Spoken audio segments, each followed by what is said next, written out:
KD Beats.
KD Beats.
Beats Planet.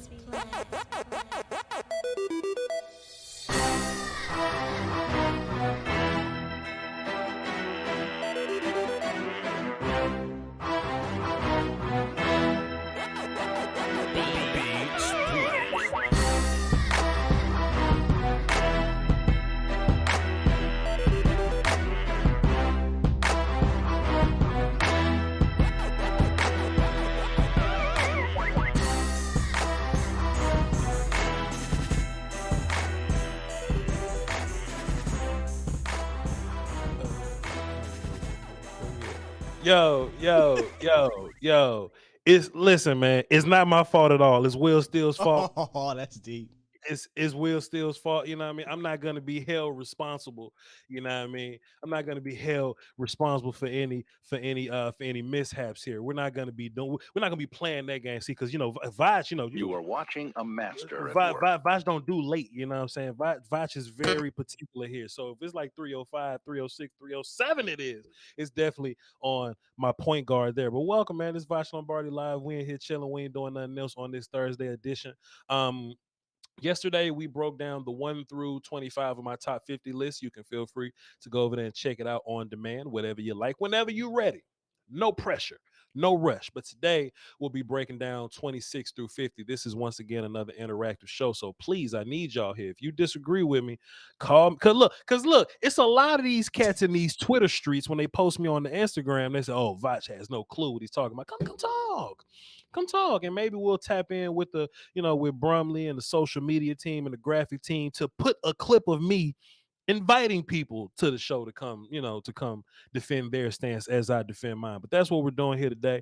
We're going to be heavy in the chat. We're going to be heavy on the phone. So I appreciate y'all. If y'all want to call into the show, the number is 202-926-1127, access code 309-104 if y'all want to tap into the show. I'm here being point guarded with the homie Will Steele. What's up, sir? It's your boy. First of all, What happened? the young kids today, they say cap, right? You capping.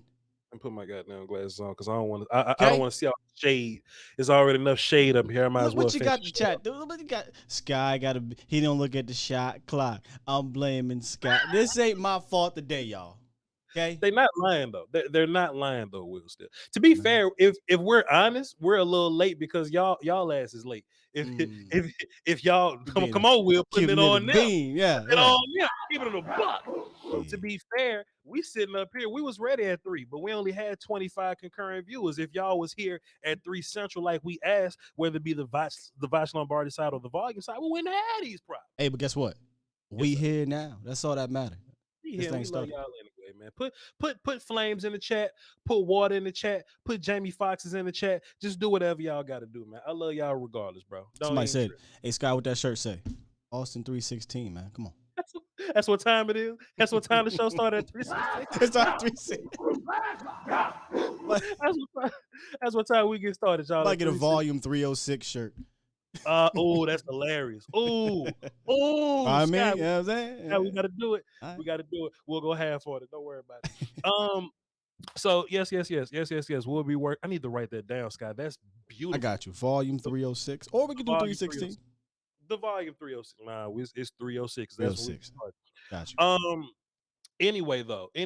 So we've set up all that good dressing. What else we got to do? We're having a live draft party for day 1, 2, and 3 of the draft. It'll be live on both channels. So you can pull up, tune in, but if you want, the volume to give Voch and Will still raises, we want y'all to watch on the volume side. You understand? So you can watch however you want to watch until May, but live streams will be exclusive on the volume starting in May. And then, the highlights and clips of things will go on the Voch Lombardi channel. So whatever your way of watching is, good to go. Iceberg Q says, Voch, you gonna bring the round table to the... Shut up, man. Be quiet. Chill, bro. To relax. Say it again. Say something else. Oh! Chill. Let the beat build. Let the beat That track build. crazy, man. Come on, son. We gonna talk a little hip hop one day. But yeah, right now we're doing that. Let me get my list pulled up. Well, let me get the screen pulled up so I can see when Will Steele pulls the list up. I can't believe I've closed you out. Close me out? I've closed the whole screen.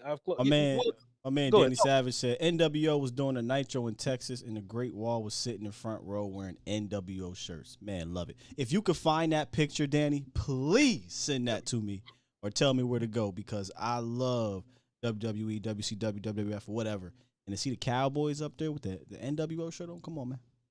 Pass it out so we can see it and we'll circulate it on social media. I will still. I'm ready. I got you pulled up here. I got both chat boxes pulled up here, ready to go. I'm ready to fuss and argue, man. Let's get this thing going, man. We ain't doing nothing else. Go ahead, pull up my list. So the good people can see it. Let me go ahead and cut this up right here. Let's get busy, y'all. So, I was telling Will Steele earlier backstage or whatever, right? That's what I call it, backstage. Green room. Green room. I was telling them that 1 through 25, I expect y'all to look at that and kind of assess the order of the players, right? Because that's the 1 through 25. I feel like 26 through 50 is just more so of who did and did not make the top 50. Now, don't get me wrong, they're still in order. I'm just commenting on how you guys receive it, on how you guys critique it and things like that.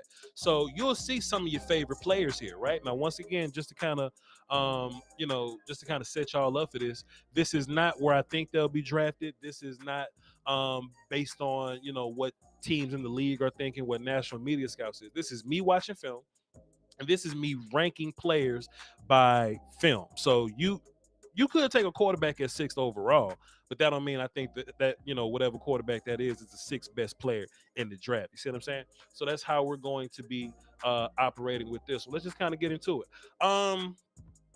Chris Olave. I know people have this love with Chris Olave, and I know that in Cowboy land we tend to talk about Olave more. And I think sometimes people like Olave more because he's a realistic target. He's a player that we've been talking about. We've been breaking him down.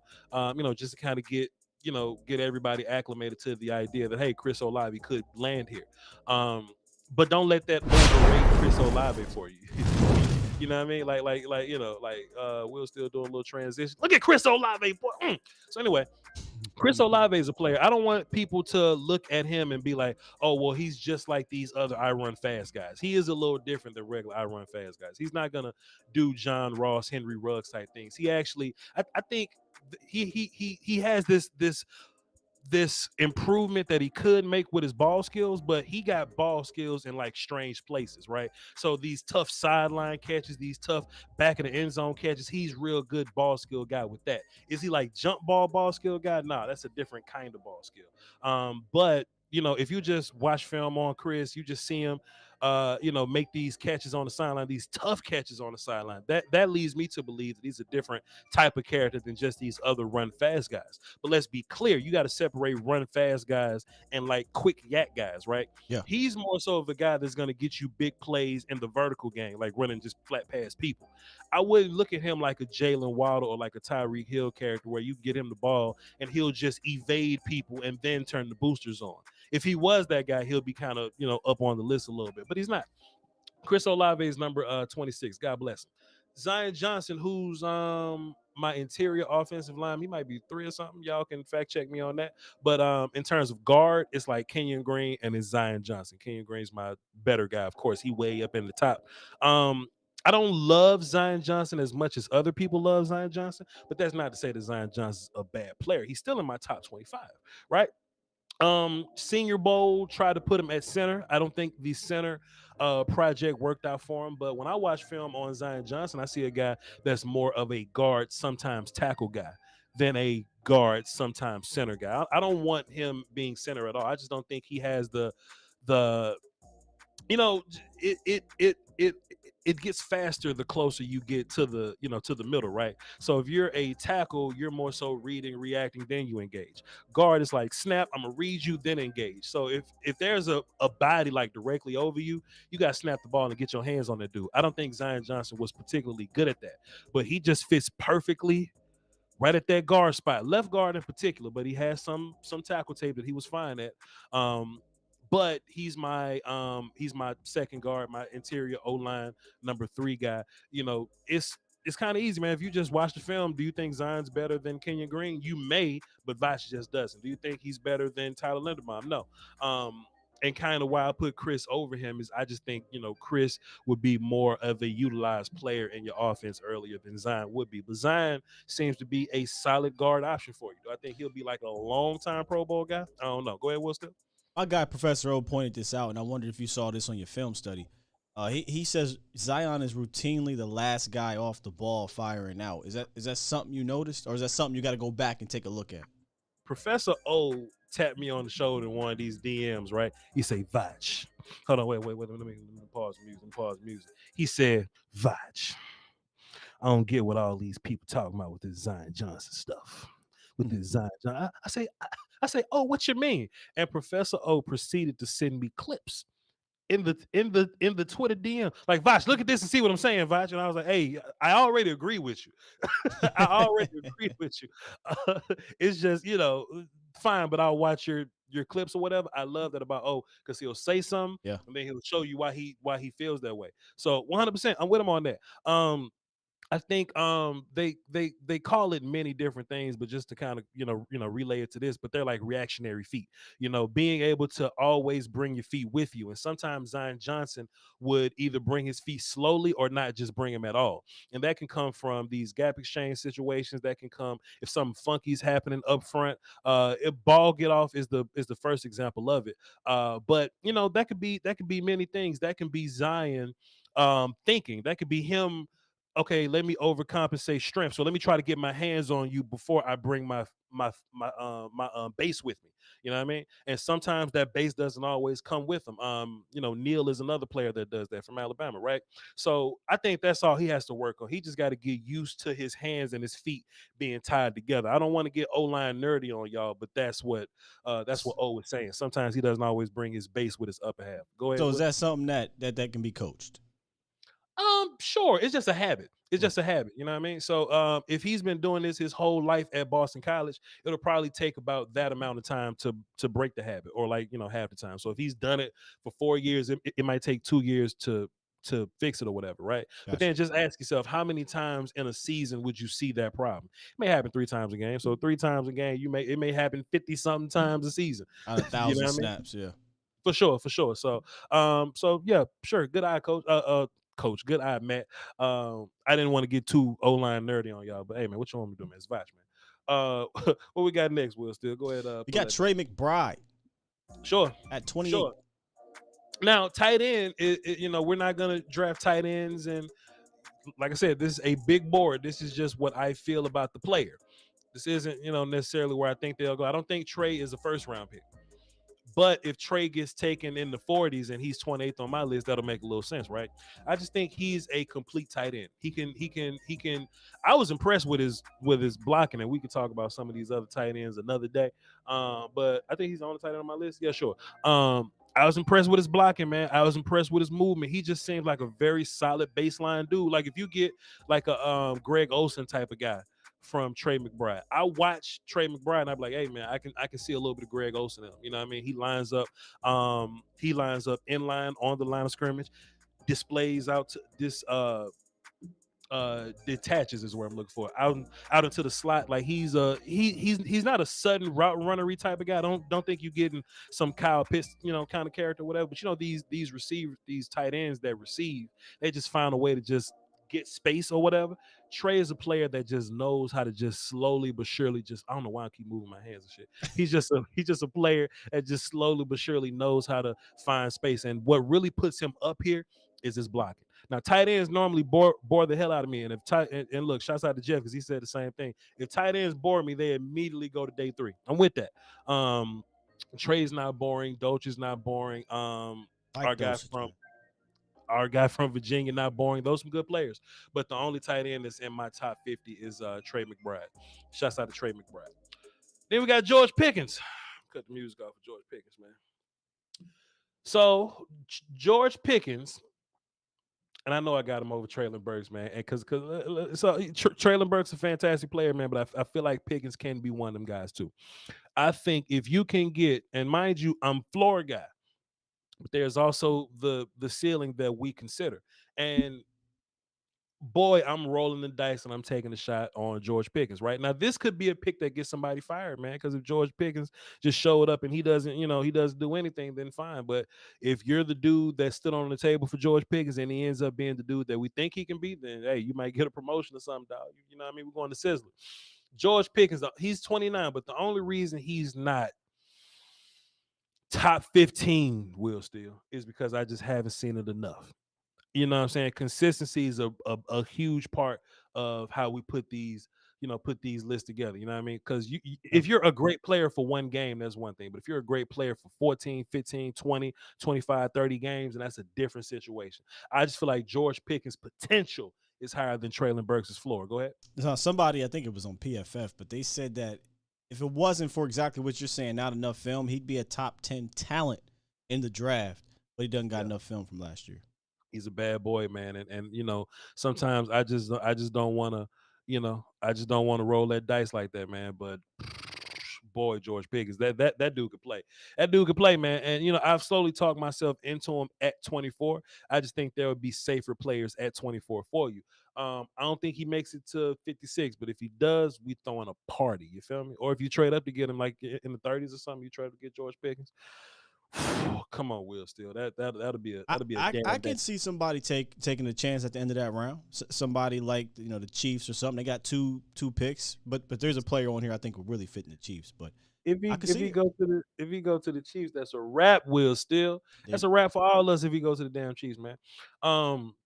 But sure, George is one of my guys, man. George is one of my guys. And I normally don't implore anybody to, just be watching highlight tapes like that. But, just go watch a George Pickens highlight tape because there's only 50 or so plays you can really see from him anyway. Go watch a George Pickens highlight tape and just familiarize yourself. And you can go on Twitter and see him like blocking and shit because I don't know if highlight tapes show blocking or whatever. But should we discuss Treylon Burks? Like, is Treylon Burks at 30 a surprise enough that we need to be talking about it? I don't think that's crazy. I'm trying to remember your top 25. That's fine. Yeah, sure. Breece Hall, some got him at running back 1. He's my running back 2. I think he's a fantastic player. Yeah, we ain't got to talk about Breece Hall right there. Dax Hill. So Dax Hill could be safety 1 in this class. He could be. I'm just a coward. I just live with cowardice, man. Just don't I like know safeties. I love free safety. And Dax can do it. You know what I mean? So okay, so look, Will, still just sympathize with me here, right? There's some cowardice in me that want to move Kyle Hamilton down a little bit more, right? But this class is filled with safeties that do both. They may not be as good a box safety as Kyle. And I don't even want to say that, man, because Dax can play. Daxton Hill, Jalen Pitre, Lewis Seen, and you can sort of project Kyer Elam to be one of them guys. But he'll corner, so we ain't gonna say nothing to him. All them dudes can play free and strong and nickel, and they do linebacker things sometimes. Now with Daxton, you're not putting him in the box a whole lot. You're more so putting him in the slot and at the top, or aka the roof, right? Like if we had to rank box, roof, slot, you would probably put box at the bottom for Daxton Hill. Sure, 100%. But he's not bad tackling guy. No. And Petry's better tackling guy actually, but it's just the safety that can do all things is what I'm liking the most. You know what I'm saying? And Kyle's not a safety that does all things. He does what he does really well. And it's kind of rare to see them big dudes that can run around a little bit. I know 40 time whatever, but just based on film, I'm trying not to look at Kyle Hamilton's pro day and shit like that and like let that sway me. So yes, he's like my 20th dude without the pro day. You know what I mean? He'll probably be less than that. But I've seen Kyle Hamilton on film, so that's why he's there. Daxton Hill, Jalen Pitre, and Lewis Seen. Those 3 safeties, man. Those are dudes that I see. They come up and tackle, and they're very present in the run game. They cover out the nickel and they play free. I'm just a coward, Will. Still. Sounds like a versatile player. It sounds like he needs to go somewhere where people can utilize his versatility. Sure. This is one of the things I heard about Daxton coming out early in the draft process before I watched him. Well, I think he's a nickel cornerback. I don't think he's a safety. Is that something you see? He's all things, Will, still. And I think that we're leaning towards that. Just like I said yesterday, man, when something new in the league happens, we try to find, different ways to emulate that. I think since I can't even name the player that like set it off or whatever, but there's been this trend of finding these dudes that can play, deep and box safety, covering the nickel and do linebacker thing. It's crazy as hell because Jeremiah Wosu-Koromora did some of that shit last year, which is madness for a linebacker. Yeah, he was, as much as I love Micah, he was my favorite linebacker to study last year because he actually had tape for that year. But hey man, I'm gonna make a bold ass Micah Parsons hot take one day about the 3 linebackers and shit, about Micah and Nick Bolton and Okay, cool. To this day, you can still make Curious the what the hell you argument. trying to get to. You can still make the argument that if we're only talking about linebacker, which is what I was only responsible for, like breaking down and evaluating. JOK and Nick Bolton may be better pure linebackers, but Micah is special because the run around, the coverage, and the pass rush. But we just talking about linebacker stuff. I don't hate nobody saying Nick Bolton and JOK are better running hit guys, but we ain't talking about that. Oh hell no, ain't no. You know what? Huh? You know what? We ain't talking about You that. said better running hit. I was gonna let you go because I was gonna say, listen, in college he only got 2 years at linebacker. Sure. Bolton and JOK. Sure. They got okay, cool. I'll give you coming out of college, but I think Micah more than proved in the NFL linebacking he can do at a high level. I think he's a really good running hit guy because he's fast enough to make up for the ground that his mental processing lacked in. Okay, but you said that they're better running hit guys. One day we're gonna watch a little Nick Bolton, just Let's watch Nick Bolton. Let's watch Micah and JOK in the NFL. Let me cut my music back on and move on to Jahan Dotson. Ain't letting that happen. Jahan Dotson, man, my 33rd player. Hey, look, fantastic route runner. And there's this thing that I've been saying about this draft in particular is that we have great value version of guys. Not to say that nothing bad about a player, but if you want a route runner, right, the best one in this class is Garrett Wilson. If you don't get Garrett Wilson, go get Jahan Dotson because he's a route runner in that way. He's not as good as what's his face? He's not as good as Garrett Wilson, but he's that kind of guy. Just like if you can't get Traylon Burks, go get Khalil and just move on with your life. Let him be the same kind of guy and move on.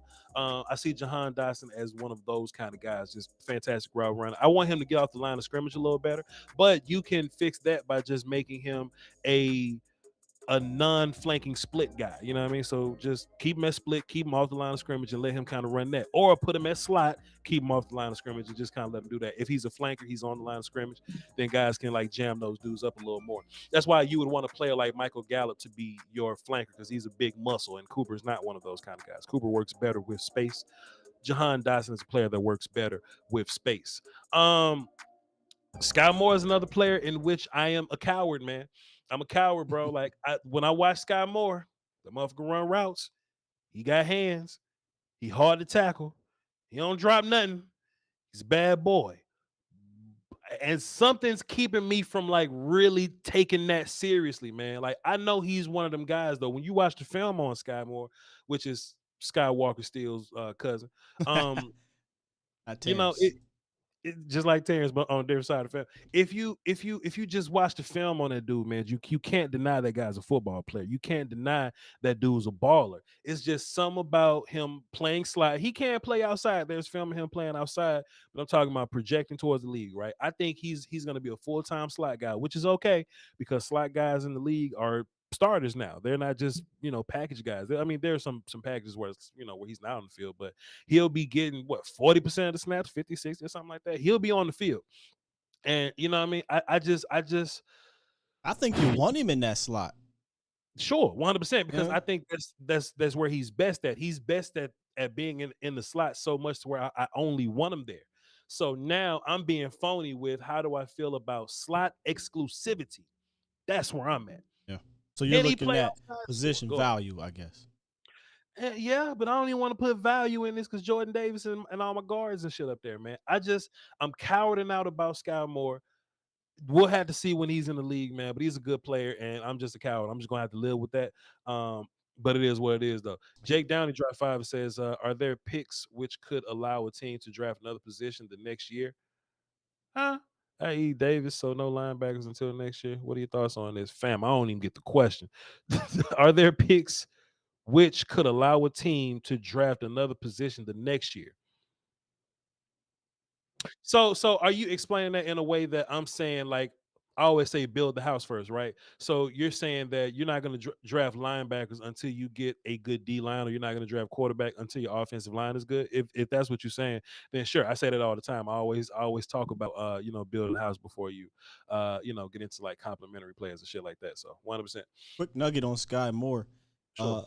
Of the receivers in 2021, he forced the most missed tackles in college. So He's hard to tackle, Will. Still, that little motherfucker hard to tackle, B. And I don't know why I don't know why I'm punking out on him like that, but No, I whatever, think it's man. fair. I mean, because how many slot exclusive guys are going in the first round? You know what I mean? That's rare.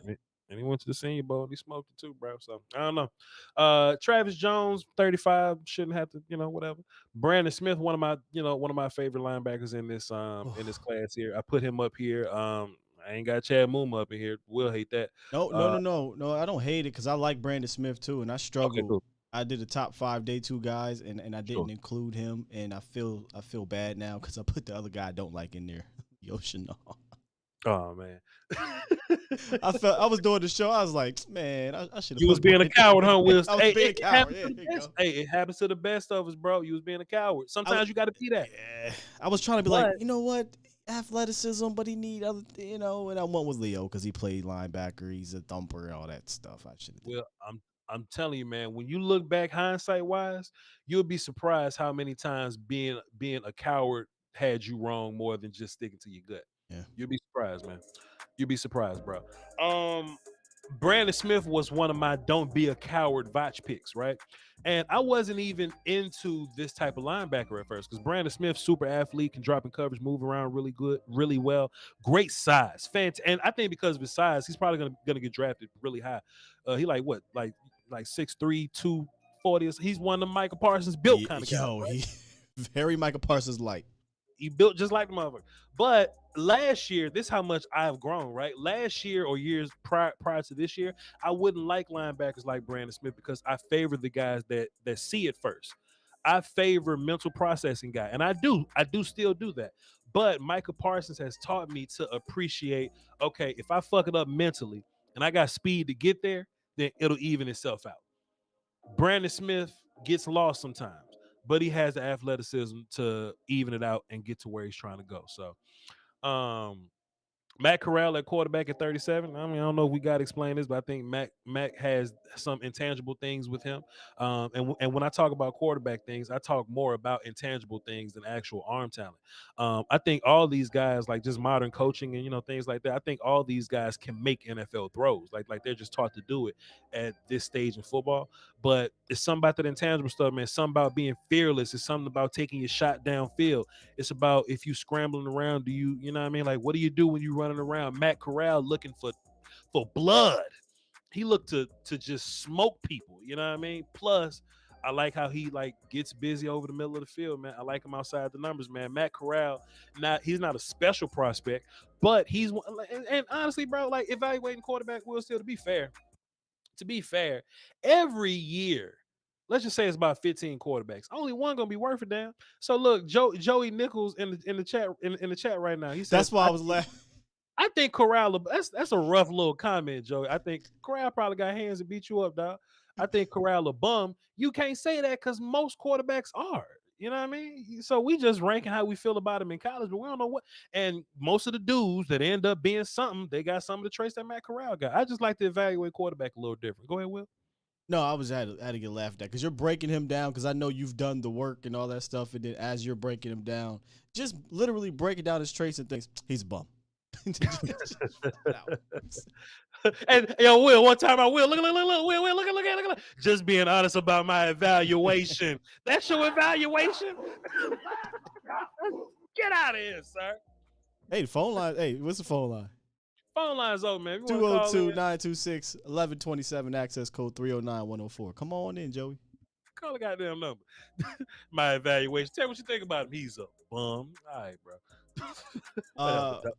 Somebody in the chat said, any Sean Lees in this draft? Let me look at you real quick and tell you who the Sean Lee of this draft is. Well, let's go look at Will still. Chad Moom. I just wanted to get it in there because his top 50, he's not there. I felt like I had to put him in today's show. To be fair, I think he's a little more athletic than Sean was. Yes, he is. But I think the dude's talking about his mental processing, right? Mental processing, sure. Mental processing is big for me. And look, if this was a top 100, Mooma might be 51. You know what I mean? And just think about where 50 is in the draft. It's like the middle of the second round. So there's some late second round guys that Mooma might be a late second round guy. He could be on this list. So get out my face. Y'all be doing too much.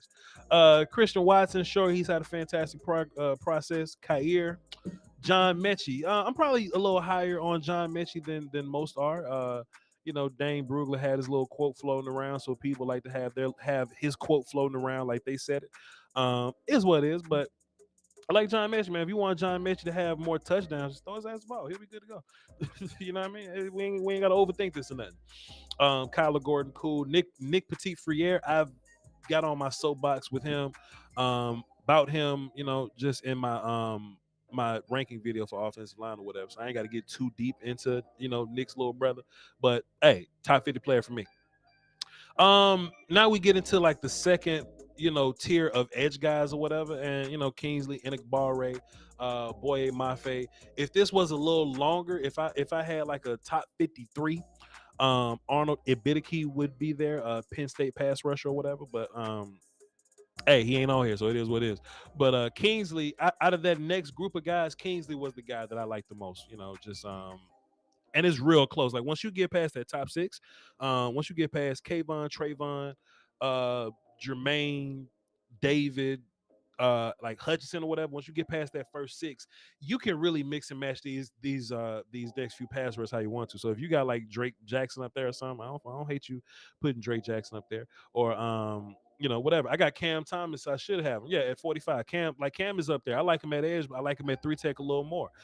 Kingsley is a guy. He can play hand down. He can play linebacker. Boye Mafe is a guy that kind of rose up in the draft kind of last minute. The film been the same, so I'm not going to put him in the first round like people are doing now, because he had some pretty good, testing numbers, combine and all that was cool. But the film I watched when I first watched him said he was a second round player. So I'm not gonna change what I saw on film that day. Like I don't understand that too, man. Like somebody have a good pro day, somebody have a good Senior Bowl, the film just get better all of a sudden. that shit crazy, bro. That shit Definitely crazy. the pro days, because that's all set up to make them look great. For sure, man. For sure. So yeah, we ain't getting too deep into that, man. Kenny Pickett kind of low, ain't it? Will still Kenny Pickett kind of at 47. Is that something that kind of got you? I'm not a Kenny Pickett guy, so 47 for me is whatever. Where does Kenny Pickett fandom come from? I don't know, man. I don't see this guy being this amazing quarterback in the NFL. But hey, I was doing this. I was doing this interview with Jukes, man. Shouts out to Jukes on Instagram. It was like, so do you think Kenny Pickett's hands are little? I'm like, I just don't think he'll be good regardless. Like, if his hands was big, I don't think that motherfucker will be that good regardless. I wonder, is it because this is in a deep draft at quarterback? I mean, if Kenny Pickett was in last year's class, I mean, where would he be then? He'll be down some more. He'll be down even more than he was now. So, yeah, I'm not Kenny Pickett guy, man. I'm not. I don't see it when I watch film on the first time, and everybody watched film on the first time. He was a second, third round guy. I'm not just gonna change my mind because a lot of people change their mind about him. When these teams evaluate quarterbacks, they like guys that play a bunch of games, that take a team that's trash and do something with them. It ain't like Kenny Pickett. It ain't like he can beat Georgia and no shit like that, you know what I mean? But they was hyping him up, man. They was like, man, look at what he's doing with Pittsburgh and da. I'm like, what is he doing with Pittsburgh? You know what I'm saying? So and I just watched the tape, and I just see a dude that just gets the ball out, he puts it in a cool little place. But I see a lot of quarterbacks. Desmond Ritter does that. You know what I mean? He had an amazing 2021. That's what it is. You know what I mean? Happens. Sure, but then they'll hit you with that 1 year wonder tag. Why you ain't doing more than 1 year? They just, they'll keep having those conversations. Yeah, Kenny Pickett, somebody's gonna take him top 10. Allegedly, I mean, I don't know what's gonna happen, but somebody may take Kenny Pickett top 10. I'm gonna get a good laugh at it. You know what I mean? But I got a quarterback. It's not my problem. What else we got here? I talked about the safeties a good little bit, but Jalen Pitre, man, just I love these physical tackling, can cover in the nickel, but can play free sometimes, guys. Man, I think this is this is where the league is like going, because typically strong safety isn't that important, and it still ain't. But if you can take a strong safety that has the traits to play multiple others, to do multiple other things in your defense or whatever, that'll inherently make strong safety more valuable, right? So Pitre being a guy that can play strong, that can do some coverage things, do some really damn good coverage things out the nickel. I wouldn't put him at linebacker full time. He's another one of them dudes, man. So just think about where we were in 2000, what was it, 19 Will Steele, and that was the Tristan Hill draft, and we could have got like Taylor Rapp and them dudes. Yeah. You know, I just want Cowboy fans to always put it into like perspective, like Taylor Rapp riding the bench and shit. You know what I mean? But what separates? Go ahead. He was playing. Man, Taylor Rapp got his job took, bro. It's been like that for a minute. The other cat too. He played, won the Super Bowl. Well, played his rookie year, and then I think he sat the bench a little bit. Thornhill From Virginia, yeah. It's been so long. Still would have took them. I don't even remember. To this day, shouts out to Fuster King. He's in the chat box right now. He was definitely one of them. Yo, Voch Taylor Rapp's one of them dudes. Man. All right, cool. Taylor Rapp's fine. He's a cool player.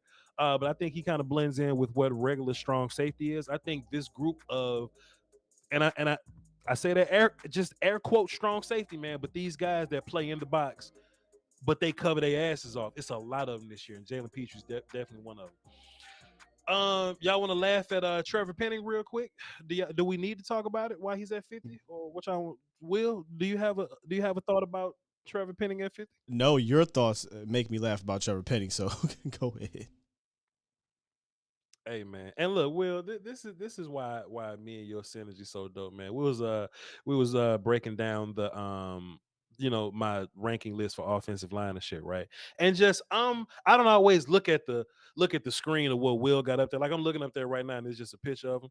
But when we was doing the rankings or whatever, Will put like film up there, right? But I wasn't looking, right? I was just like, man, I'm just thinking about Trevor Penning. You know, sometimes we let people in his chest and he get pushed around and get bullied a little bit. And I look over, it's Trevor Penning getting pushed around, and it just made my point perfectly. Shouts out to Will Steele for that when that happened.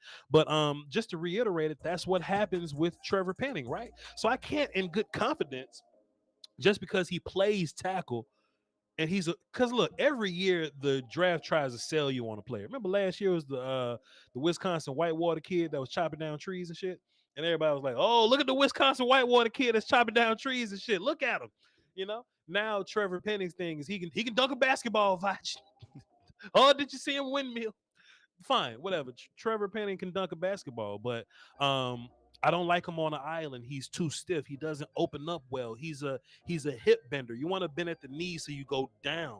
When you bend at the hips, you go forward. And, that messes up your base. It messes up your balance. If you run into one of these gangsters while you leaning forward, they'll pull your cloth and swipe over the top of you. You hit the ground. Right? You see that a lot in today's game, too. Sure, man. Offensive line is not just being it's not just about being a bull. And I think what a lot of people like about Trevor Penning, just on the surface level, is they'll see him get kind of chippy after the play. But that ain't cute, man. I want to see you get chippy during the play. Yeah. Go watch Akeem Okwonu, and that's somebody that gets chippy during the play. Kenyon Green, Tyler Smith, those dudes get chippy during the play. Trevor's kind of extra. You know what I mean? So whether you playing tackle or guard, somebody like, but Voch, can he play guard? Well, he's 6'7", and being long as hell, you have a little more opportunity at tackle to bend and be able to react. But if you at guard and you 6'7", you better be able to bend. For example, Kenyon Green 6'4". I can show you film of damn Kenyon Green getting his ass down. Trevor Penning just kind of put his hand on his knees, just kind of squat a little bit. That's not going to be enough for you, man. So if you put him at guard, I think the same thing's going to happen for you. If you got problem with your hands outside, you got problems with your hand inside. And I can make an argument that you can't miss with your hands less inside than outside because it happens so much quicker.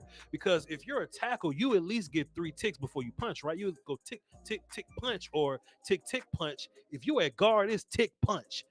And if you miss at the tick, and some child that got their hands on you, and Trevor Penning doesn't have the reactive anchor or the knee bend or the base to pause that, then Trevor Penning's gonna get pushed around a lot, And in the Senior Bowl, it was a lot of people smaller than Trevor Penning, just kind of push them around a little bit. So what happens when they're as athletic as them small Senior Bowl dudes, but then they get bigger and stronger because they had peanut butter for 3 years in a row? Hey man. I was hoping you was gonna sell me on him at guard. I had to grow up and mature, man. But you know what? The more I just watched the film on it, man. This ain't me trying to, shit on Trevor Penning, man. But just the more I watch the film, man, I'm like, man, I don't know, player. I don't know. If y'all want to call into the show, man, please do. The numbers 202-926-1127, access code 309-104. That's my list, man. If you miss anything, we'll just periodically just pull it back up so y'all can get a good feel of it. Let's get into the phones. We're going to get reactions there, and then we're going to look into the chat box. We're not going to be going too long today because we're trying to get some work done with the Koye Media to put out Monday. So we'll see what happens. Let's get into the phones. Coach Marv, up first. What up? What's going on, Voch? Long time no talk to, man. Chilling, my guy. Listen, man, I really value your opinion, and I really like when you did that offensive line breakthrough because I really like your opinion. Say, man, you rather have a guy that that's a bully first, and then we can work everything else instead of trying to work at the opposite. Like you said, dunking a basketball, we're getting pushed around. Sure. It's hard to make them physical after they come in not physical. Sure. So you really know. But if you had, and I value your opinion on this, mm-hmm. if we had the draft, what would be your ideal guard, linebacker, and tight end that you would love if you would say, okay, this is my ideal guy to see us picking this draft, and maybe if you say if we miss on that, maybe I got another guy. Those three positions, and because I'm not a big draft guy, and I'm gonna value your film study on that. Linebacker, guard, and tight end. Well, if we go rounds 1, 2, and 3, like if you get Kenyon Green, Brandon Smith, and Jelani Woods, you have a party. If you get Nakobe Dean, Ed Ingram, and like Chad Muma, he's not gonna be there in the third. Brian Asamoah or something, you know what I mean? Like just guys like that. You can rearrange that any way you want to. What I think is really important is that we super nail the first pick, regardless of position. I want us to nail the first pick because we can always count on that player, starting immediately. And then from that position, we just work our way down and just try to get the best players at the remaining needs. You know what I mean? Yep, that's a great way. But we need to push physicality first because that will hurt us at the end of the season. Sure. Being physical, and I think physicality take you a long way. And not want to, especially at those three positions, we got to be physical in that guard, linebacker, and tight end. Appreciate it, Voch. Appreciate you, Coach Marv. Thanks for calling in, man. Will Steele, did you have a preference, sir? If we get Brandon Smith in the second round, you want to throw a little party there, sir? Like if we don't end up with a Dean in round 1 situation, we get like if we get Jordan Davis and like Brandon Smith is there, but you haven't gotten guard yet, so it's like so it's like Jordan Davis, but you get Brandon Smith. Do you feel good about getting guard and receiving in the Oh my gosh, I'm throwing. If you get Jordan Davis, it's going to be hard for me to be pissed off at the rest of the draft. We ain't got to try to receive at all. You got to get received at all. You can't mess this up anymore. But no, I feel this is what I've been saying. The first 3 rounds, you should be able to hit on all your needs. Not all of them, but your top 3 needs. If you're looking at interior line, interior defensive line, wide receiver, linebacker, you should be able to hit them in all 3 or 4 rounds. Depending if you can get an extra pick in that third round. Sure. Yeah. So if we gotta wait to day 2 or 3 to get linebackers, there are linebackers in day 2. Well, I say 3 in the second or third round. I like. Sure. Jake wanted to give us a little more clarity from early. He dropped a 5 in the super chat. Appreciate you. He says, "Do you feel more comfortable with LVE if we get Davis?" One of them. Yeah. Are there picks that make you feel comfortable in this way? Yeah, sure. So we always talk about role players. We talk about complementary players. That's one of my words that I'm always saying. Complementary guys. Can you complement your teammates? And that's what we've been saying about Jordan Davis. Jordan Davis has this complementary factor that should push him up boards because it's more than just him playing, but he's making somebody else better. Like if you were to draft I'm not shit on you guys, Will still, but if you was to just draft Kyle Hamilton, right? Kyle Hamilton being good really just affects his situation, his one-on-one matchups or like whatever it is. You draft Kenyon Green, your running back and your quarterback gets help. You draft a 1 tech, your linebackers, your 3 tech, your ends get help. You understand what I'm saying? The front line helps what's behind them. Where if you're the last line of defense, it's kind of hard to make others in front of you better. If that makes sense. For sure, 100%, Mr. Wolf. Let's boy, it's 3:50. Boy, The conference has been locked. Content kings. We just You are watching a Boy. master at work. Let's get Kyle on the phone. Will Steele. Let's get Kyle on the phone. See what Kyle talking about. What up, Kyle? Hey, Voch, what's up? Chilling, my guy. What you got for the show? Got a couple players to advocate for. Sure. So, one you kind of advocated for yourself. You called yourself a coward on it, which is Daxton Hill. Mm-hmm. So, to me, I kind of think you could almost swap him and Hamilton. Sure. As far as spots on the list, because my concern with Hamilton, which is where I also think it's an advantage for Hill, is that I think with Hamilton, you kind of need to have a scheme / a plan, which I don't trust every defensive coordinator in the league to have. That's fair. That's fair. Versus I think with Hill, you can just kind of line him up at slot corner. You can line him up at free safety. You could potentially get away with strong safety. And even if you just sat him in that spot, he's going to be an okay player for you. Sure. That's fair. That makes sense. 100%. And then the other guy that I kind of like that didn't make your top 50 would be Arnold Ebiketie. Yeah. So I don't know exactly how far off he is for you. I was kind of curious on that. Well, if this was the top 100, he'll be like 51 or something. So, yeah. Like 51, yeah. Because that's what I was thinking. I was like, I could see flipping him and Cam Thomas because I do have some concerns about Cam Thomas because it's small school. At the same time, I like Cam Thomas. So, like, he would become 51 even if you were to swap him. I was just kind of curious how far off Ebiketie was. But, yeah, that makes sense. 51's about right. Sure. Fun player. That's all you got, Kyle? Yep, pretty much all I got for you. Hey, man, appreciate you. I value your call, sir. Professor O said something in the chat box that was interesting. He says, Hamilton is my safety 3. Now, let me ask you this, because I kind of struggle with Hamilton too, and I'm a coward, I admit it, but he's 20 in my overall ranking. So I'm not too cowardice. Like, I'm not putting him top 10 like everybody else, but just I value what you have to say. So why is Kyle Hamilton your safety 3? And do you have a discrepancy because he like bulldogs? Well, he definitely loves Lewisine, and if he'd have said that, I would have had to eye now. You know what I mean? And the thing about Hamilton, also I think first of all, my new volume audience has to get used to me not being Mel Kiper or me not trying to be everybody else. You know what I'm saying? Because we've been posting these lists and the big board and the top 50 board, and I just look at the comments on Instagram or Twitter, and the people that aren't familiar with me, they'll be like, this guy has no clue what he's talking. All the disrespect for Kyle. Why is everybody disrespecting Kyle Hamilton? I think it's healthy to ask yourself, if you're the only one, and I'll also give an example for me. If you're the only one that's not air quote disrespecting Kyle Hamilton, then revisit your evaluation. For example, I wasn't that high on Jermaine Johnson, and I started watching, just looking what everybody's saying, and now everybody kind of like Jermaine Johnson top 10 wise, and I'm like, I don't get it. So what I did was, and I was on Patreon when I did this, and if you're in the chat box when I did that, hey, vouch for me. I watched 9 Jermaine Johnson games. Will.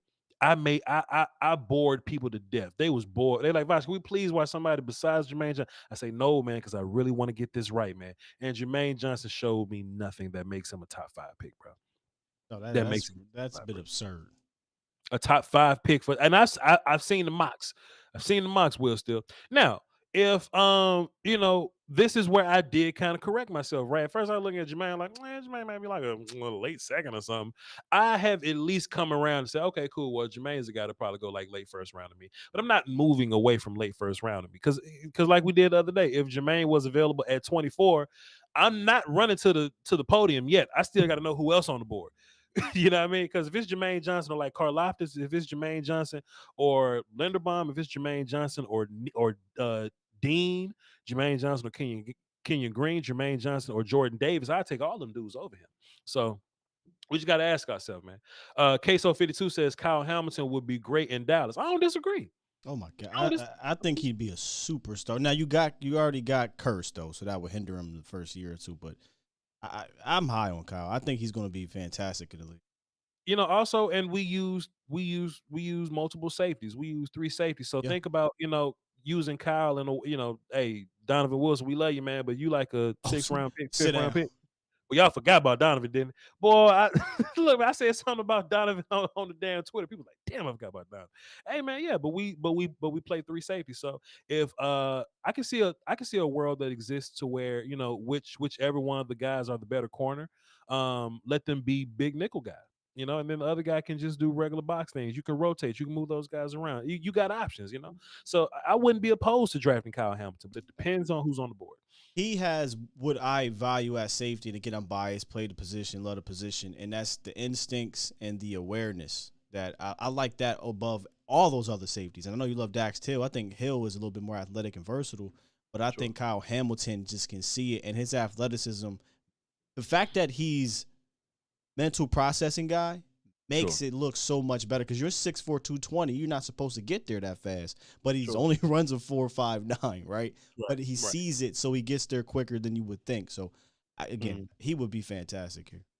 I think he sees run game box things better than he sees deep things. I think the more field that you give him, that processing slows down a little bit. But in terms of like if he had to read like a run play, read misdirection, read a screen, read a bubble, read something that's going on in the backfield, that's Kyle Hamilton's game. I think when you give him the whole field, that's when that kind of ticks down a little bit. And some guys just know.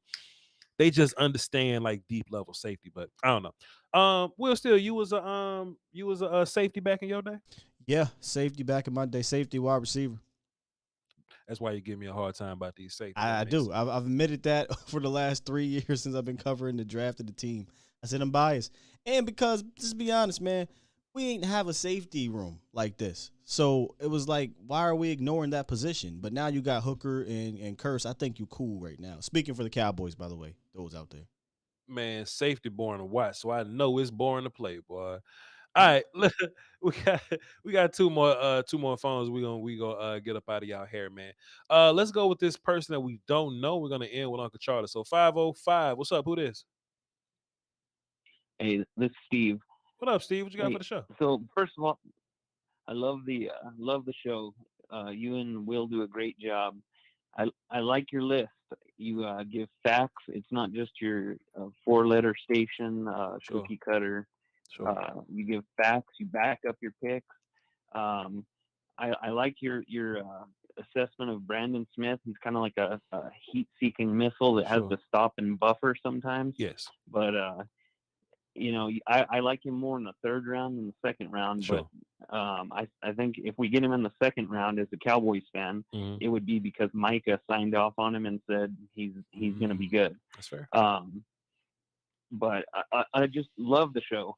You guys are doing an amazing job. It's just incredible, and I hope you guys just the sky is the limit. And one other thing, the sky is the limit. Yeah. Do you think the Cowboys have backed themselves into a corner so that we need to take best player available with the 1st pick, and then come back into the 1st pick using probably the 2nd and the 3rd pick to get like your Pickens or your lineman that you didn't get with the 24? We will definitely answer that question for you, Steve. I just put you in the system, so you're platinum now. So next time you call in, we'll know it's you. But Steve, let me ask you this: are you a Voch Lombardi viewer or are you a volume viewer that just discovered the show? With you, Voch. Okay, fair enough. Got you, brother Steve. We're gonna ask you a question, man. Appreciate you, Doc. Thank you. Yo, Will, still, it never gets old, man. It never gets old. People just holding us down like that, man. I love the pieces. But in terms of the Cowboys pigeonholing themselves into drafting anything, I don't think they're gonna move away from how they draft, and I do like that. They're not overreactive in that way. I think no matter what happens, I think the 1st pick will just be whatever the best player is available. I dead ass 100% think that we'll just take that guy, whoever that is, and then we're gonna be scrambling on day 2 and 3 to fill up whatever we got left. But to be fair, if you think about it, like I don't think that the Cowboys dislike any of the players that they have right now. I think the Cowboys think that they can line up and play right now. To be fair, if we had to start the season and James Washington had to like play snaps for us, I wouldn't hate it. You would want more of a younger player that has more of a future. Like that's what draft is like really about. But I went back and did my research on James Washington. Like when James Washington was playing when like Ben was good. Hey man, James could good. play. Yeah, he can James play. play. Yeah, man. So, and it's really more so about what happens in November, September, November, December, January than what happens in. You know what I mean? So Gallup will come back. Lamb will find his way. James Washington can play, man. Like you ain't got to have 3 All-Stars at receiver. So I don't think we panic. I think if we don't get a guard, then we're just gonna lean on Tyler. What's his face? I mean, shit. What's his name? McGovern. Connor McGovern. Yeah, we're just gonna lean on Connor. We may not like that, but if we had to play with Connor, okay, well, at least that's the dude that we've seen play before. Then he's on his year 3, year 4 loop, jump or whatever, leap. So we'll see what happens. But I would love to draft a guard. I would love to draft a receiver, but I think the Cowboys think that they can play today. Go ahead. I'll say this about James Washington. I would feel so much better, Voch, if he was here for at least 2 years, right, or 3 years. I would feel so much better. But if we're just talking about 2022, yeah, I think he'll be fine for this one season. But moving forward, I do think you need 3 wide receivers. That's where the league is trending. Not 3 superstars, but 3 dudes. But I think they unintentionally walked into BPA, Cowboys. Yeah. Because there's so many, I hate to use that word, there's a handful of needs at different positions. So it's hard to go wrong in the first round. Like, are you going to be mad if they take a Jordan Davis? No, because you need it. Are you going to be mad if they take a wide receiver? No. It's not necessarily a need, but you could argue long-term it could be. Defensive end, same situation. Guard, obviously you need that. So you got a lot of positions you can plug in and play or plug and be your future guys that they've kind of unintentionally backed themselves into. So they'll go BPA. And then plus something too, I think something else that we just gotta ask ourselves as fans, and we're just doing this evaluation. We gotta ask, man, like, is this a need or is this just some shit I want to be better at? You know what I mean? That's true like, too. Yeah. Like I want to be better at defensive end, but if we got to live with Chauncey doing run game things, we got to live with Dante being the pass rusher while Micah's blitzing A gap, or then we take off Dante and then Micah be just that edge blitzing guy. I mean, I'm fine with that.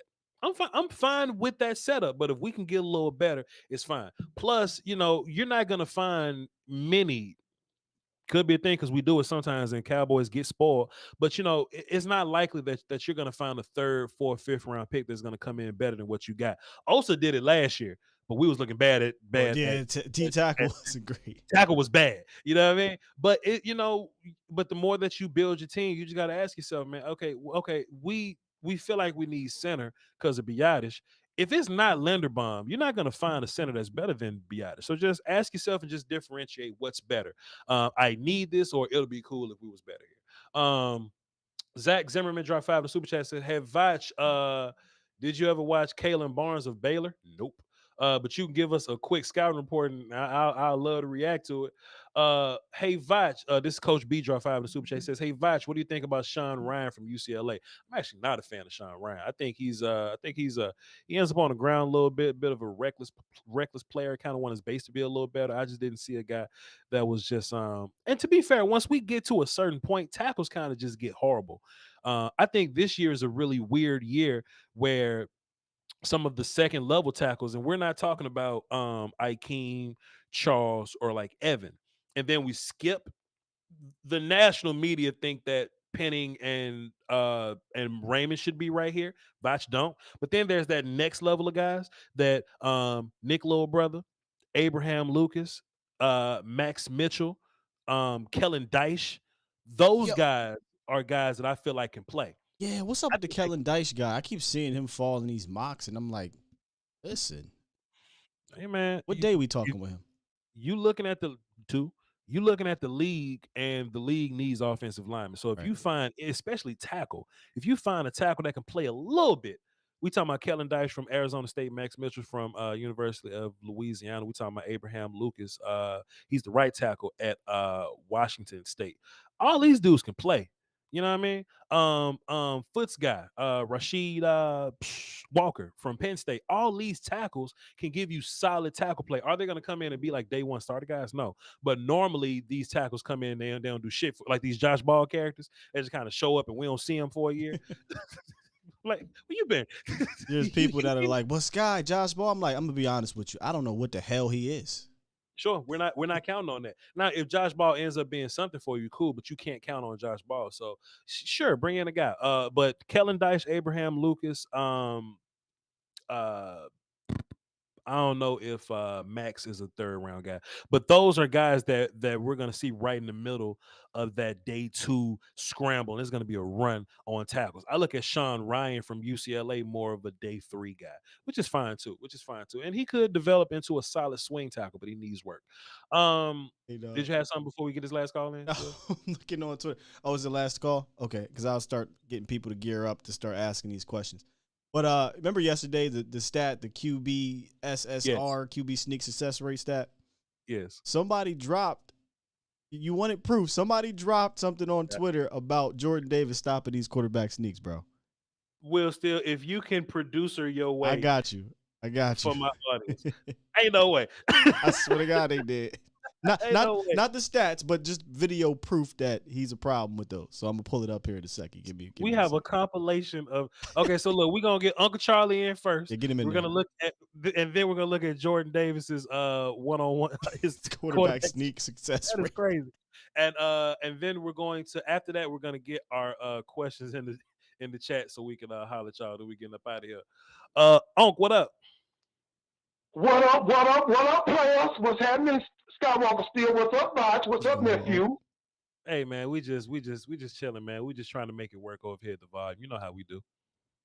Man, let me tell y'all something. You're doing a wonderful job, man. This is what the community needs. This is what the community needs, the Cowboy community needs. We need a common sense approach to everything. I want to ask a question. Mm-hmm. Why do we not make a play for Debo? Because I think what you would have to give up to get Debo wouldn't make sense for you. And then just my own personal opinion, though, just to be fair, I think Debo is a product of production within that offense. Now, do I think that Debo has a particular skill that makes him productive? 100%. He's hard as hell to tackle, and that's a skill. That's a talent, you know. But is he one of these, like, Tyreek Hill guys? Is he a DeAndre Hopkins guy? He's not one of those guys. He's actually probably in real life better in San Francisco than he would be somewhere else. So if you want to give like San Francisco like a bit of leverage on that, then cool. But what they're gonna want back for him, because they view him as like one of them dudes, they would want like a first round pick and like some other stuff to go along with. I actually saw something on social media, maybe it was like Bleach Report.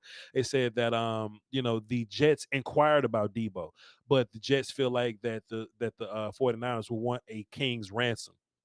I don't want a king's ransom, and I don't think Stephen Jones definitely ain't trying to pay no damn king's ransom. So I don't foresee Debo Samuel with a star on his helmet unless big shit changes. Okay, if you don't mind, Voch, I would like to ask Skywalker Steel. Mm-hmm. Who would be your first round pick, if you don't mind?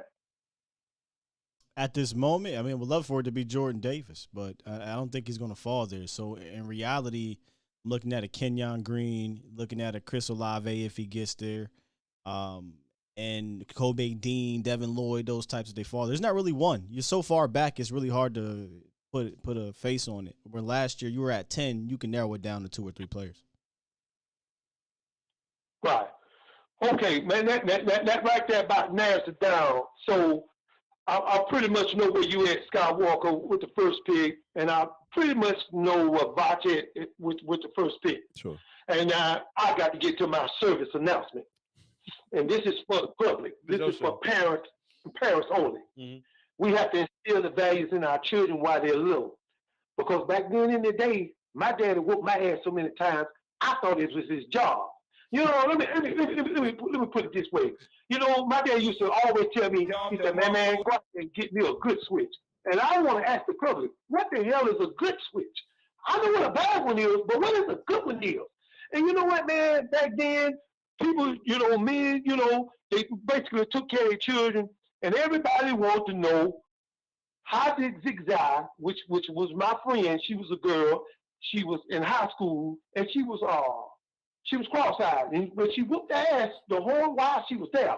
And everybody wanted to know, okay, she don't got pregnant. Nobody want to be the daddy. Nobody want to be the father. But in the middle of the night, when the birds stopped singing, in the middle of the night, when the cars stopped rolling, somebody went through that back door. And I told Eric, I said, between you or James, And then the baby was born. I said, yeah, James, that's your damn baby. Because you cross-eyed it too. And that's your damn baby. And she's dark just like you. And so it's your damn baby. So be responsible as a father. Don't make no difference who the mother is or how she looks or what she sounds like. Be a dad. At the end of the day, we got to be fathers. This is how these children grow up and learn. Let me just say this. A lot of people don't learn when they're little, but I learned the hard way. I remember my first time I stole my first blow top in the grocery store. And I should have known something was wrong when the lady threw her head back, and then my daddy threw his head back. Then we got to the station wagon. And back then, my daddy had a station wagon. It was so long, he had to pull over twice to park. He said, I saw you steal that blow pop. I'm going to whoop your ass. And then he said, first of all, I'm going to pull over. You know, his station wagon was so long, he had to pull over twice to park. He said, I'm going to whoop your ass. And he whooped me over 3 seats. Thank God it was a truck. But now I knew then never to steal again. I knew not to steal no candy, no clothes, no nothing. And that's all I got to say. And that's all I got to say, Cowboy Nation. When you're a parent, you got a responsibility to raise your child, to be a young adult, to be a grown adult. Do your job. When they in jail, in prison, you can't help them. You can put some on their books to keep them fools off them, but you can't help them once they get to that system. And that's all I got to say, and I love y'all, man. Yo, I appreciate you, man. Thanks for the advice, man. We love you to pieces, man. Don't go nowhere. Just stay around. Don't just eat your vegetables, man. Drink your water and just stay around for us for a long time, man. I plan on this show being around for a long time. Please eat your vegetables and just drink your water and go walking every day, man. We need you around. Will he say the damn station wagon was so long he had to park pull over twice? He had to pull over twice. That's crazy. That's discipline crazy, your damn kids. Hey man, listen, discipline did me good. But I got a brother.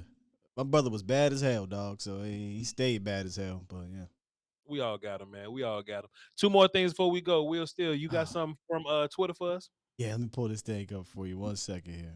Man, chat box. Can we just get flames in the chat for Uncle Charlie, please, man? I just need to see flames in there for him, bro. Flames, water. Jamie Foxx is in there, man. We just need it, man. And for all of my people, hold on, let me see what's going on here. So this is the QBSSR. This is the proof, I guess, of that he don't lose these quarterback sneaks. And look, he pushing that foul too, though. That is 3 children. That's crazy, bro. What team is this? This Kentucky or something? Maybe. I can't make out the. Let me see. That might be Oregon, possibly. Maybe it's Oregon. I think that's Oregon. Hey, dog, he really put them on his back, though. Dang. Hey, I kind of want to see. Hey, I'll see some more. I'll hit y'all like Cashapp or whatever. I kind of want to see all the quarterback sneaks versus Georgia. I don't know how we got to like put that together, but trust and believe me, if you put it out there on Twitter, somebody will find it for you. I hit your Cashapp. The first one that send me quarterback sneaks versus Georgia, I'll put something in your Cashapp for the work, because I know it's a lot of work to do. But if anybody does that, send me the video, send me the Cashapp, and we'll I'll do a video on it. I'll do a whole video on Jordan Davis's first quarterback sneak success rate or some shit. Gotta go back over. Did he really say cross-eyed school teacher couldn't keep her pupils straight? That's bars. That's bars. Damn. Is that Wayne speaking? That's bars, bro. Couldn't keep your damn. I'm gonna go back every day when this is over with, chat. Y'all don't see this part, but me and Will we like to go over the show again just to see how like we can get better. But every time I go back over, I make sure I gotta re-listen to Charlie, man. Make sure I ain't miss nothing, man. Hey, man, we love y'all to pieces, man. We love everybody for calling in. Chat box, this is your time. You got approximately 6 minutes to say whatever it is that you want to say. If you want to disagree, you want to agree, you can ask us anything. It can be football or not, whatever you want to do. Now is your time. So with that being said, let's run this chat. Ronnie dropped a great question, and shout out to Ronnie. On my show, I tell people if we disagree, call into the show. Ronnie called into the show, explained himself, so I appreciate that, Ronnie. He says, are there any punt returners that could get CD Lamb off special teams? Calvin, where go you get me taking some. him at? Go, Calvin. Day 3. Okay. Four. Oh, I'll Yeah, and to be fair, I mean, people say that he may not be there. He may not be there day 3, but I don't think anybody's taking the smaller guys like Calvin Austin, Wandale Robinson. I don't think anybody's taking them in day 2. But the Rams took Tutu Atwell in goddamn second round. So I don't know, but but it shouldn't be. But if you can get any one of those 2 guys, fine. If you want hell, like Marcus Johnson, cornerback from Houston, he's a guy that gets busy kick returning. So, sure. There are plenty of guys that can do it. But hell, if you're only looking for like special teams, that's day 3, bro. That's day 3. And also too, I think Troy Anderson, linebacker from Montana State, I think he's a player that can do all things special teams. You imagine. Now he plays some running back. I don't think he should just be full time return guy. Yeah. He shouldn't be that guy. But in terms of like, I can run down the field and hit people. I can be a gunner. I can be personal protector. I can throw fakes. Like Troy Anderson might be like the first player off the board in the 4th round. He's the defensive version of the Hill kid in New Orleans. 100%. He's a Taysom Hill. He's a special teams Taysom Hill guy. 100%. Do you trust Dan Quinn with Jermaine Johnson? I trust Dan Quinn, bro. I trust Dan Quinn, bro. Draft a kicker. Part of me doesn't want to draft a kicker, but I feel like who on the street can you find that ain't what you've been getting? So it better be an automatic motherfucker. I think the Bengals kind of kicked that trend off to where they was like, hey, fuck it, we just gonna take a kicker and he's gonna be the center of our special teams. He's gonna contribute 30% of our points or whatever. If you look at it like that, then sure. You know what I mean? Sebastian Janikowski, bro. Sure. I think he was like a 1st or 2nd round pick. Second round, yeah, something like that. Maybe 1st. Ray Guy was another one. So I mean, I wouldn't do it, but if they did it, I mean, I would understand it, but I would hope that it's day 3. There was a gentleman earlier, Voch, that said, is this a Cowboys show? You want to explain to them what this is, at least at this moment? So what we're doing here on the volume is we're just taking the Voch Lombardi show and we're transplanting that thing directly into what we do here on the volume. So what's going to happen is, or just what normally happens on my show, and it will happen here, during the regular season, I am Cowboy guy. I'm Cowboy guy for the most part in the regular season when camp comes around.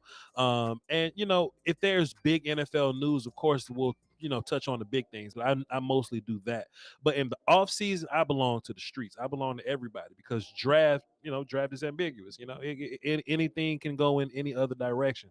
So I did draft prior to me being Cowboy guy. So when I talk draft, I'm not speaking from a Cowboys perspective. I'm speaking for everybody. So my top 50 board is what I think about any player going in any situation. But if I preface, if okay, we're talking about Cowboys here, then that'll be Cowboys. But hey, if you're a Rams fan, well, y'all ain't got no picks. If you a Texas fan or some shit, if you're a Texas fan, I can tell you about players that'll go in the top of the draft and in the middle of the draft. So we're very versatile here. We are scheme versatile here. So yeah, great question. Great question. Also, if there's anybody in the chat that are volume listeners that are new to Voch, hey man, let it be known so we can give you a little shout out, so we can welcome you to the family. Yeah, if you new, put hashtag volume 306. We gonna get that going. We gonna get that going. Well, please don't let me forget, man. I think that's brilliant, man. I written down. Don't let me forget. Plus, he stops quarterback sneaks at an unprecedented rate. What you talking about, cool ass Drake? I don't think the Ravens will take Davis because we got Michael Pierce, and who needs 2 345-pound nose tackles? I tell you what, when the Colts went on that defensive run that year, and they beat the shot at the Cowboys, also the Colts was out there running 2 1-ticks, and they was smoking that shit. They was good at it, and they'll run them 2 1s, and it made the guards play inward. If you got 2 guys in A gap, which is brilliant, by the way, just think about it. If you got 2 guys in A gap, you make your guards kind of play towards that way. So if your guards aren't disciplined enough to step down and be square to the linebackers, if they turn a little bit, you got Darius Leonard and some other linebacker taking advantage of you turning your shoulders. It's brilliant shit. It's brilliant shit. And what if he gets down to 335 and he remains athletic? You could argue sliding his ass in that 3 tech and say, get busy. Let's see what you got. Sure. I'm just thinking out loud because this dude is just he's a mountain. Sure. As Modi says, is that Adolf Hitler on the wall behind you? That is the GOAT Phil Collins, sir. Wow. No, that is not. Come on, ass. Not Hitler. Hold on, let me zoom out a little bit. Yeah, you gotta look. Let me zoom out a little bit, man. Did I zoom? Should I zoomed in? Hold on, let me go to the other screen so I can see where we at. I got you. Here, let me pull it down for you here. There you go, Will. Still help me out, man. Please help me out, please. That is Phil Collins, ladies. Can't be having y'all thinking my man got. We just got the job over here. We just started working. That man made Susu Studio. He made In the Air Tonight. He made many more classics. Oh God! Anybody? I'm sorry, I ain't gonna spoil it for you, but the scene from yesterday's Snowfall when they played Phil Collins in the air, y'all got to go watch it. I'll definitely go peep it. Plus, Phil Collins made the whole fucking Tarzan soundtrack. Come on now. I didn't know that. Shit. Shit. He was so good it made him do Brother Bear. Brother Bear wasn't as good as Tarzan, but hey, Disney paid Phil Collins. You hear me? Left-handed drum, salute. So y'all don't know Josie Wells, y'all don't know Phil Collins, y'all just made me sick, man. That's Kendrick Lamar. Y'all know who that is? About to start. They gonna kill Monger and them. Okay. That's Nas. You don't know. That's Samuel Jackson. Outkast. In Pulp Fiction. Have y'all ever seen Pulp Fiction? That's Samuel Jackson eating a big Kahuna burger. Did you know what that is? That's the original Dragon Ball. Y'all didn't know Gohan was that small? I mean, Goku and Krillin was that small? Y'all didn't know? Y'all better fucking know Mario and Outkast. That's Prince over there. I know some of y'all fuckers don't care nothing about Prince. I ain't gonna say nothing about Prince. You can't see the Prince one. Okay, cool. Don't worry about it. Tyrese Wilson says your top 50 list is trash, Voch. Swipe cop. Bless you, bro. Glad you're here. Where your list at? Is it true Sky was stripped? Is it true that Sky was a stripper / DJ at a strip club? Let me come on, music. Sky, is it true that you was a stripper / DJ at a strip club? Bro, Trey, where the hell you get that part from? Now, DJ, I was a DJ / host, but not at no damn strip club. Hey man, where there's smoke, there's fire. Will still. Why would he just say something like that? Where that I'm come trying from? to figure out. I don't know. All right, now. Shut up. Say it again. Say something else. That's all I got for y'all today, man. We good. I actually ran the music back a little more. The show went a little longer, but we just enjoyed chilling with y'all. Plus, we got some work with Okoye music. Oh yeah, I forgot about that. Come on, Will. Shit, don't forget. No, I mean like right this second. I thought oh yeah, I got you. Appreciate y'all for being here, man. Appreciate y'all for tuning in. This has been another fun week of the Voch Lombardi live show here on the volume. Be sure that you do all the YouTube things, subscribe, hit the notification bell. You ain't got to hit the notification bell because we go live at 3 p.m. Central every day. So, that'll be your notification. You can set an alarm and just show up at 3 Central. We'll be here at 3:05. Don't worry about it. We're doing the live watch along draft show day 1, day 2, and day 3. I'm doing it, not Will, but me and my guy Brumley will be, and will be back like Monday or something. So he'll be back. He'll be back that Monday to do that show. Let me check out these comments. Okay, cool. Yeah, follow me on Twitter, VOCHLOMBARDI, and also at twitch.tv/Voch Lombardi. Also, for everybody watching on the Voch Lombardi side, just don't forget that the streams will be exclusively on the volume starting in May. Will, still what you got? Yeah, y'all can find me apparently, according to Trey, down at Baby Dolls DJing. So y'all can check me out. No, but hit me up, man. I'm on Twitter at Skywalker Still, and every morning at 8:15-ish, heavy on the ish. A to Z Sports Dallas on YouTube, talking Dallas Cowboys. We got to read these comments now. He says you was a DJ at Sizzler. Come on, dog. You was a DJ. Huh? Sizzler? I don't even. All I know is Baby Dog because I heard a commercial. It's a restaurant. Sizzler, a restaurant. You a restaurant? Mind you, I'm still new to Dallas, so. Oh man, and he's in both chats. Appreciate you, man. Hey, I think that's all we got for y'all today. Hey, y'all hold it down for the Doski Woski Peasky Whiskey, man. Until next time, volume. Beats Planet.